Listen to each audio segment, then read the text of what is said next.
সুপ্রিয় দর্শক, এই যে দেখেন আমার পাশে থাকা সেলিম মিয়া এবং হচ্ছে তার স্ত্রী ময়না বেগম। এই মানুষটি আসলে মরণব্যাধি ক্যান্সারে আক্রান্ত। তিনি বাঁচবে শুধুমাত্র আপনাদের টাকা পয়সা ভরসা করছে, দেশ এবং প্রবাসী থাকা আপনাদের কাছে। এখন মানুষটি বাঁচার জন্য কিন্তু দেখেন এই মানুষটি দিনের পর দিন রাতের পর রাত কষ্ট করে যাচ্ছে, পাশে থেকে তার কান্নার জর্জরিত অবস্থা সেটিও কিন্তু শুনে যাচ্ছে।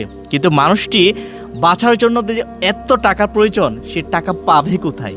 এই মানুষটির কাছ থেকে আমরা শুনবো।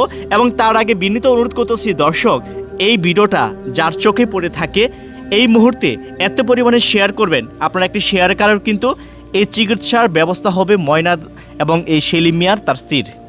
আপনি একটু বলেন তো আপনার স্ত্রী কি হয়েছে? ক্যান্সার হয়েছে, আমার স্ত্রীর ক্যান্সার, মানে ভিতরে পচে গেছে কাঁদনালি টালি এবং মুখও পচে গেছে। দেখেন আপনারা, কিছু খাইতে পারে না, খাইলে বমি করে এবং পানিটাও খাইতে পারে না সে।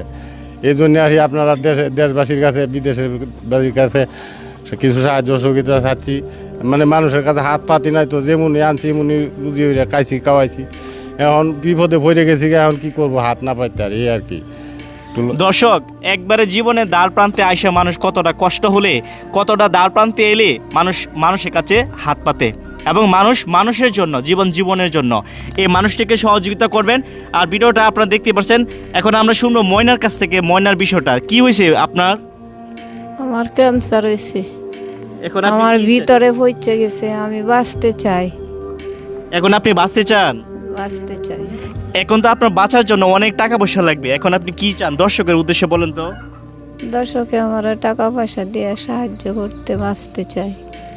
দর্শক, এই যে একটি বিকাশ নাম্বার দেওয়া আছে, আমি আর কিছু বলবো না, ভিডিওটা আর বড় করবো না। আপনারা এই বিকাশ নাম্বার একটু কাছ থেকে দেখান।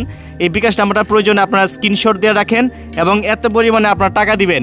আমরা পরবর্তীতে ভিডিওর মাধ্যমে আমরা যেন বলতে পারি যে দেশ প্রবাসী থাকা আপনারাই কিন্তু এই মানুষটিকে সাহায্য করেছেন। এবং সেলিম মিয়া তার স্ত্রী ময়নাকে বাঁচাতে পারছে এবং ময়নারকে বাঁচাতে পারছে না আপনারা আপনাদের আর্থিক সহযোগিতায়। বাঁচার মালিক হচ্ছে আল্লাহ, আপনার হচ্ছে উসিলা। আপনারা যে যেখান থেকে পারেন এই মানুষটিকে টাকা পয়সা দিয়ে সহযোগিতা করবেন। তার বাড়িটা হচ্ছে কিশোরগঞ্জের কোটিয়াদি উপজেলার আসমিতা ইউনিয়নের পাঁচগাতিয়া গ্রাম। আমি সমাজের সুধী মহলে যারা আছেন প্রত্যেকের অনুরোধ করব এবং উপজেলার নির্বাহী অফিসার ওনাকে বলবো যেন এমন মানবিক কাজে সবাই এগিয়ে আসে।